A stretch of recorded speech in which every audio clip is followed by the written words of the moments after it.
앞서 미국은 대규모 공습이 임박했다는 구체적인 정보를 확인했다며 자국 대사관을 폐쇄하고 직원들을 대피시켰습니다.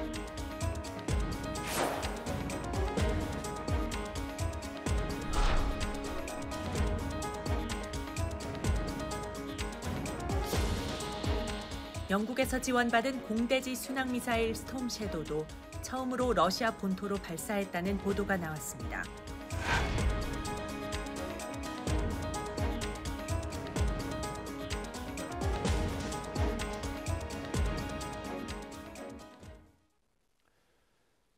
우크라이나가 이번에는 영국에서 지원받은 스톰 섀도우 미사일로 러시아 본토 공격에 나섰습니다. 이런 가운데 김정은 북한 국무위원장의 세 번째 방러 가능성도 제기되고 있는데요. 관련 내용 정대진 원주 한라대 교수와 자세히 이야기 나눠보겠습니다. 어서 오십시오. 안녕하십니까. 일단 스톰 섀도우부터 좀 짚어보겠습니다. 영국에서 지원한 무기인데 북한군 파병된 쿠르스크 지역을 공격했습니다. 어떤 의미가 있는 걸로 볼 수 있죠? 지금 미국이 지원하던 지대지 미사일이죠. 에이테킴스로 이제 러시아 본토 공격한 거 외에도 이제 스톰 섀도우라고 영국과 프랑스가 공동으로 만든 겁니다. 그러니까 미국이 지원하는 무기 외에 영국과 프랑스라고 하는 이제 유럽 국가들이죠. 이 나토 국가들의 이제 무기 지원도 받아가지고 전쟁이 점점 더 확산되는 좀 양상을 좀 보이게 되는 것이죠. 그래서 이제 지대지뿐만 아니라 이제 스톰 섀도우 같은 경우는 이제 공대지 순항 미사일이에요. 공중에서 지상으로 쏘는. 그래서 이제 그 벙커나 탄약 저장고 같은데 지하 깊숙한데 침투해서 파괴하는 임무를 수행을 하는데 그만큼 러시아 본토 그리고 특히 군사용 표적에 대해 가지고 지금 정밀 공격을 하는데 이제 나토 측에서도 봉인을 해제했다. 그래서 점점 지금 확전 일로로 가고 있는 양상이다.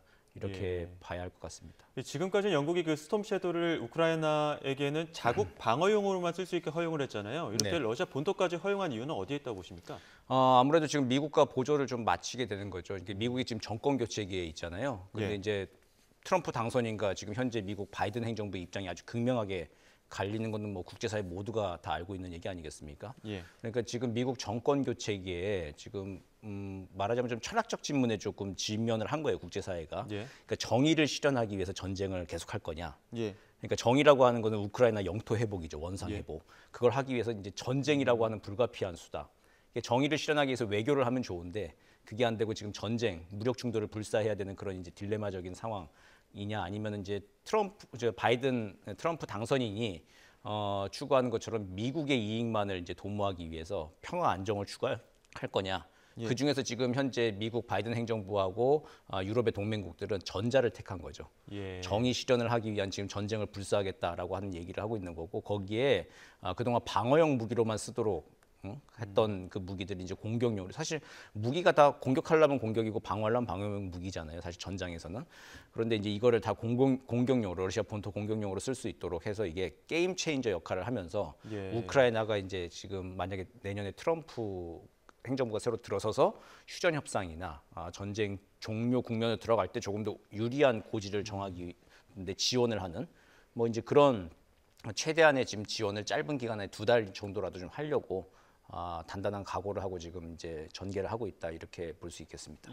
트럼프 행정부 집권을 앞두고 영토 회복을 위한 전략으로 그 무기들을 허용하고 있다 이런 말씀해 주셨는데 그러니까 지금 러시아가 지난해에 비해서 우크라이나 영토를 한 6배 정도 더 점령을 하고 확장을 했다는 거 아닙니까? 이런 부분들도 어느 정도 영향을 미쳤다고 볼 수 있을까요? 그렇죠. 뭐 전쟁 초기에 사실 2022년도 2월 달 초기에 개전 초기에는 뭐 러시아가 뭐 일주일이다, 뭐 한 달 내에 다 이제 우크라이나를 점령할 수 있을 것처럼 했는데 사실은 우크라이나가 이제 서방의 지원을 받으면서 또 우크라이나도 2014년도 크림반도 이후에 군 현대화에 대해서 굉장히 좀 신경을 쓰고 준비를 좀 하고 있던 찰나였습니다. 그렇기 때문에 반격이 만만치 않았죠. 그래서 러시아는 전쟁이 아니라 특수 군사 작전이라고 하지만 그래도 지금 한 3년 가까이 하면서 지금 100만 명 가까운 사상자들을 지금 서로 이제 내면서 이제 전쟁을 끌고 오는데 거기에 지금 마지막 이제 정점을 향해서 좀 클라이막스로 좀 가고 있는 양상입니다. 거기서 이제 그 서방 측의 이제 마지막 이제 지원들을 좀 받으면서 영토를 조금이라도 회복하기 위한.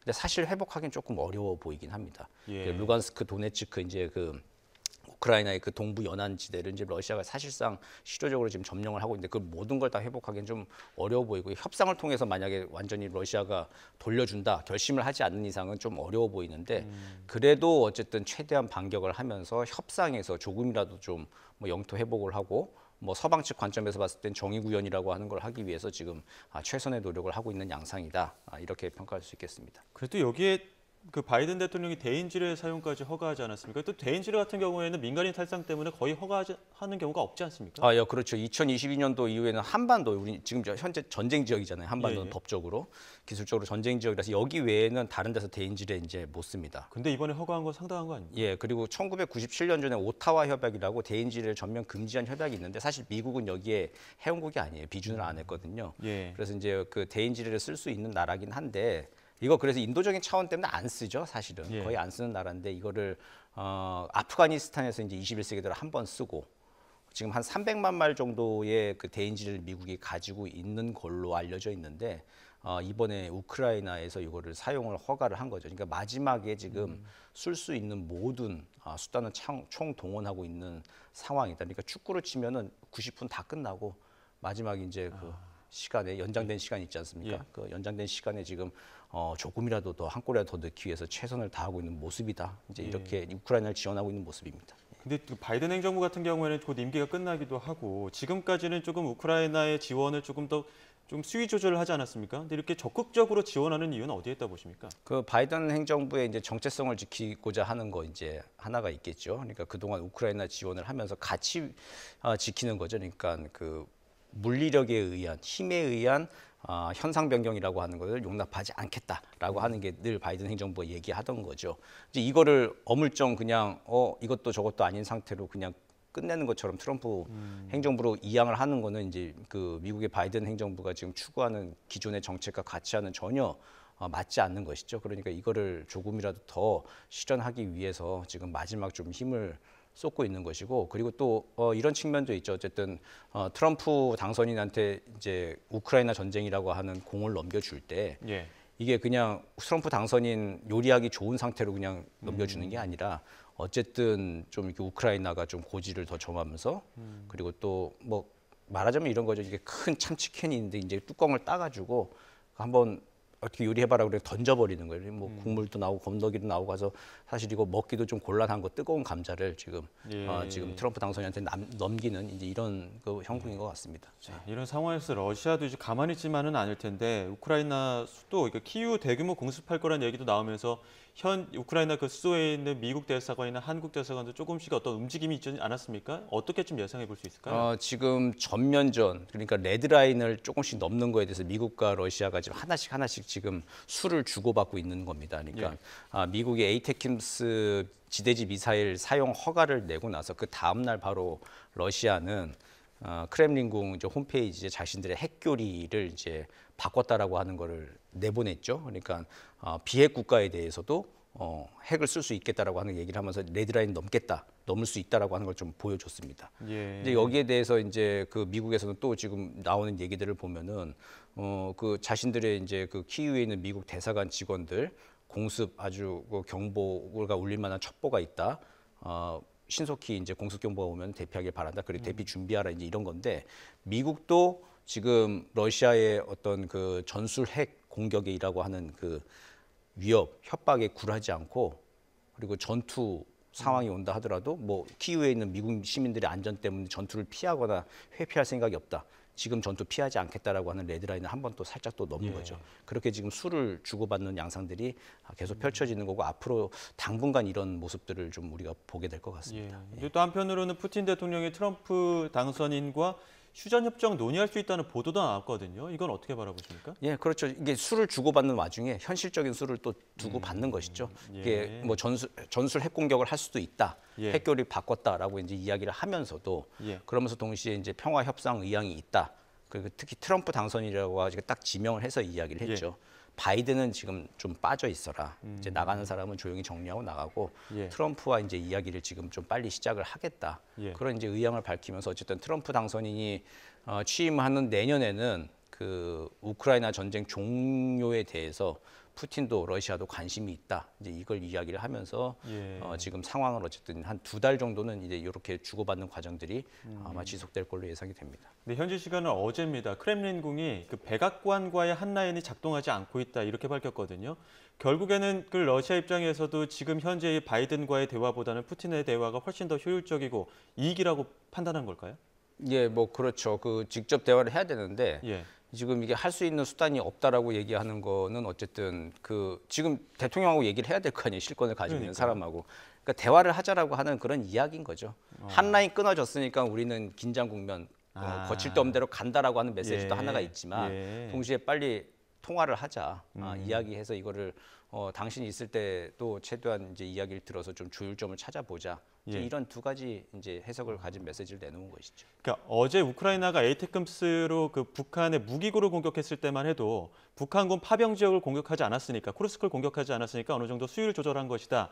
이렇게까지 나왔었는데 이번에 같은 경우에는 스톰 섀도우가 쿠르스크를 공격했단 말이죠. 네, 예. 이러면 또 전쟁 양상이 좀 달라지는 거 아니에요? 그렇죠. 쿠르스크는 지난 8월 6일 날 우크라이나가 러시아 본토를 공격해서 이제 점령한 지역이고 지금 조금 사실은 좀 밀리고 있어요. 러시아가 이제 다시 또 회복을 좀 하고 있는 양상인데 예. 여기에 대해서 이제 스톰 섀도우 공격을 직접 또 가한 거죠.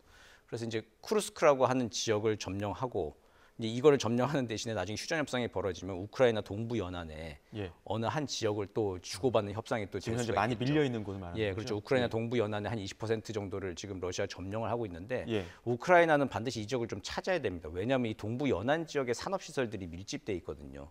만약 이거를 다 내주게 된다면 이제 우크라이나는 농업 국가가 되는 거예요. 예. 그렇기 때문에 이 지역 중에 일부라도 좀 다시 회복을 해야 되는데 그러기 위해서는 러시아 본토 쿠르스크를 이제 점령해야 되는 거고 혹시라도 20% 영토를 돌려받지 못한다 하더라도 지금 현 상태로 휴전을 한다 했을 때 쿠르스크 지역을 조금이라도 점령해서 러시아 본토를 조금이라도 이제 밀고 들어갔다 가지고 있다라고 하는 그 상징성을 예. 가지는 게 이제 전쟁이 종료할 때 그나마 조금 이제 정신 승리라고 할까요? 거기에 조금 더 도움이 되겠죠. 뭔가 상징적이고 전략적인 요충지이기 네, 때문에 예. 지금 쿠르스크에서 굉장히 접전이 일어나고 있는데요.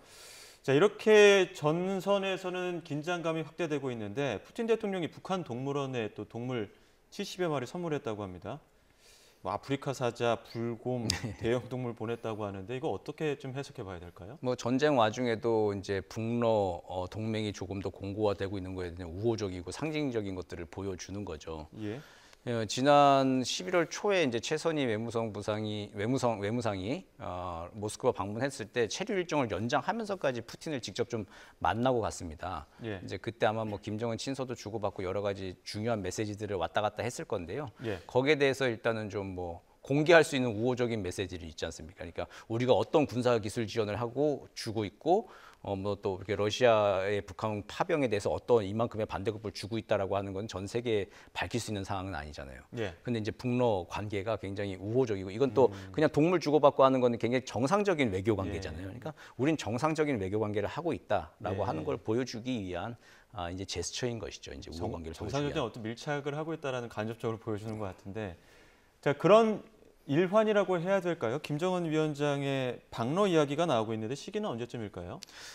방러가 지금 이야기가 나오고 있긴 하지만 이게 지금 진짜 이루어질지는 잘은 모르겠어요. 왜냐하면은 지금 김정은이 지금 방러를 한다. 북한군 파병돼 있는 것을 공식 인정을 하지 않은 상태에서 근데 전 세계가 모두가 거의 확인을 하고 있는 상황에서 방러를 한다. 예. 그럼 이제 사실상 지금 이제 파병을 인정하고 참전하고 같이 함께 작전 타임 가지고 하는 것들을 인정하는 모양새가 돼버리는데 이거를 이제 굳이 할까라는 생각이 일단은 조금은 좀 듭니다. 예. 그럼에도 불구하고 푸틴을 직접 만나서 자기가 무슨 이게 그 전범 비슷하게 이제 몰리는 그런 정치적 국제법적인 상황이 온다 하더라도 그거보다 훨씬 더 큰 이익이 있다. 뭐 군사기술 지원을 직접 푸틴한테 약속을 받는다거나 예. 아니면 엄청난 이제 뭐 현금을 좀 받는다거나 큰 이익이 있다라고 했을 때 후자가 더 크다라고 예.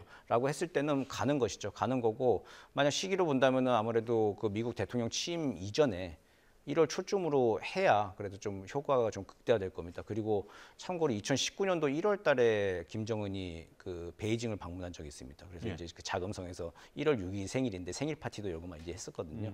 아마 이제 그런 이벤트 등등을 좀 포함해서 1월 초쯤 해서 이제 미국 대통령 취임하기 이전에 북러가 아주 공고하다라고 하는 걸 보여주고 싶은 예. 이제 그건 아마 북한의 아주 큰 기대와 바람일 겁니다. 예.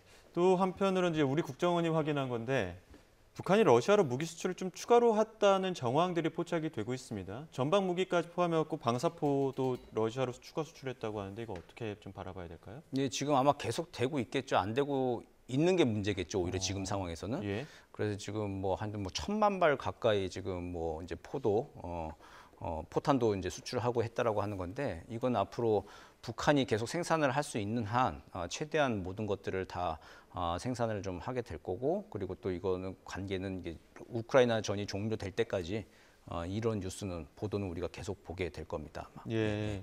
자, 그 러시아에 파병됐던 일부 그 장성급 인사들도 일전에 한번 관심을 모으긴 네, 했었는데 그 중에서 김영복 부총참모장, 러시아에서도 그렇고 지금 이게 수수께끼의 남자다 이렇게 표현을 하고 있는데 어떤 인물인 겁니까?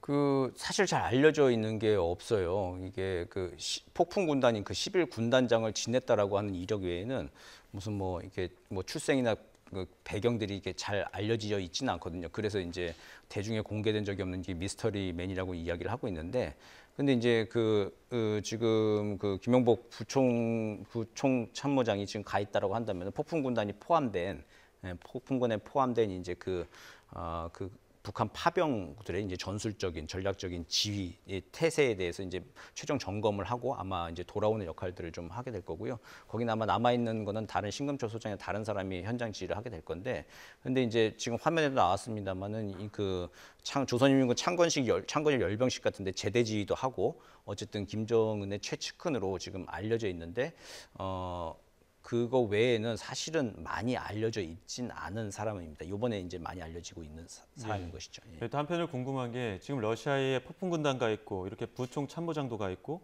또 뭐 1월 생일을 전후로 만약에 가능성이 있습니다만 김정은 위원장까지 가버리면은 북한 내부 단속 어떻게 합니까? 뭐 내부 단속을 그래서 열심히 좀 하고 있죠. 얼마 전까지는 얼마 전 며칠 전에 김정은이 그 대대장들 있지 않습니까? 예. 그러니까 사실 김정은이 직접 안 만나도 되는 사람들, 대대장 그 정치 지도원들 다 모아놓고 아예 전략적으로 일선에 있는 사람들, 일선에 있는 사람들을 모아놓고 이제 말하자면 워크숍 같은 거를 한 거죠. 예. 평양에 다 불러다가 1대1로 눈 맞추면서 그때 전쟁 이야기를 33번이나 김정은이 연설해서 얘기를 하면서 지금 우린 전쟁 중이다. 그러니까 실제로 러시아 파병한 거는 이제 이야기는 안 하면서도 이제 우크라이나는 뭐 미국의 돌격대다 이제 표현을 하면서 이제 간접적으로 우리 그 국제전에 이제 양상에 뛰어들고 있다라고 하는 걸 이야기하면서 대남 적개심 고취뿐만 아니라 그리고 러시아 밀착해가지고 미국과 싸우고 있다라고 하는 얘기를 통해서 지금 이제 전쟁 국면으로 최대한 단속을 노력을 좀 하고 있는 거고 그게 지금 유지가 되고 있으니까 이제 북한 체제는 계속 좀 안정적으로 어쨌든 뭐 우리가 생각하는 거와는 달리 조금 더 통제는 그래도 굉장히 좀 효율적으로 이루어지고 있지 않나 이제 평가할 수 있겠습니다.